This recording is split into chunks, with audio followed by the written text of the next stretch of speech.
بسم الله الرحمن الرحيم وبه نستعين والصلاة والسلام على رسوله الكريم محمد وعلى آله وصحبه أجمعين ومن تبعهم بإحسان إلى يوم الدين وبعد. عزیز ساتھیوں، بزرگوں، پیارے بچوں اور میری ماؤں اور بہنوں، شیخ الاسلام محمد بن سلیمان التمیمی رحمہ اللہ نے تیسرے قاعدے کے تحت جو چیزیں ذکر کی ان چیزوں کو پچھلے دروس کے اندر بیان کیا گیا کہ اللہ کے نبی علیہ الصلوۃ والسلام کا ظہور ایسے لوگوں میں ہوا جو فرشتوں کی بھی پوجا کیا کرتے تھے اور انبیاء کی بھی پوجا کیا کرتے تھے، بزرگوں کی اور اللہ رب العالمین کے ولیوں کی بھی پوجا کیا کرتے تھے۔ فرشتوں کی پجاری کون ہیں، فرشتوں کی حقیقت کیا ہے اور فرشتوں کے کام کیا ہے، فرشتوں کی اقسام کیا ہے، یہ ساری چیزیں پچھلے دروس کے اندر گزر چکی ہیں۔ اس کے علاوہ انبیاء کرام کی پوجا کون کیا کرتے تھے، یہود و نصارہ انبیاء کرام پوجا کیا کرتے تھے۔ اسی طرح مکہ کے اندر جو کافر تھے وہ بھی انبیاء کرام کی پوجا کیا کرتے تھے۔ انہوں نے ابراہیم علیہ السلام کا ایک بت بنایا تھا،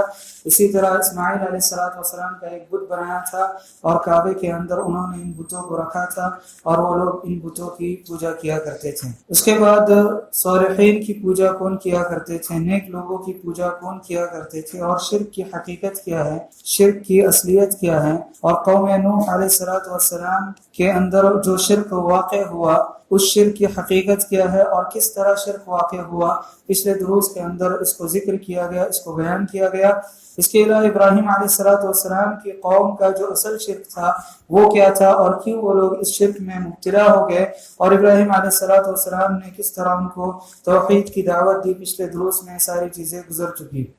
اس کے بعد شیخ الاسلام محمد بن سلیمان التمیمی فرماتے ہیں کہ وَمِنْهُمْ مَنْ يَعْبُدُ الْأَشْجَارَ وَالْأَحْجَارَ، کہ اللہ کے نبی علیہ السلام کا ظہور ایسے لوگوں میں بھی ہوا جو درختوں کی پوجا کیا کرتے تھے اور پتھروں کی پوجا کیا کرتے تھے۔ آج کے اس درس میں یہ بیان کرنے کی کوشش کروں گا کہ درختوں کی پوجا کون کیا کرتے تھے، کیوں کیا کرتے تھے، اور اللہ کے نبی علیہ السلام نے ان کو درختوں کی پوجا کرنے سے کیوں منع کیا۔ اللہ رب العالمین نے سورہ نجم کے اندر کفار قریش کے 3 معبودان باطلہ کا ذکر کیا۔ اللہ رب العالمین نے قرآن کریم کے اندر ارشاد فرمایا کہ افرأیتم اللات والعزى ومناة الثالثة الاخرى، کہ تمہاری کیا رائے ہے، تمہارا کیا خیال ہے لات کے بارے میں اور عزا کے بارے میں اور تیسرے منات کے بارے میں، الکم الذکر وله الانثى، کیا ان لوگوں کے لیے مذکر ہے، لڑکے ہیں، اور اللہ رب العالمین کے لیے مؤنث ہے؟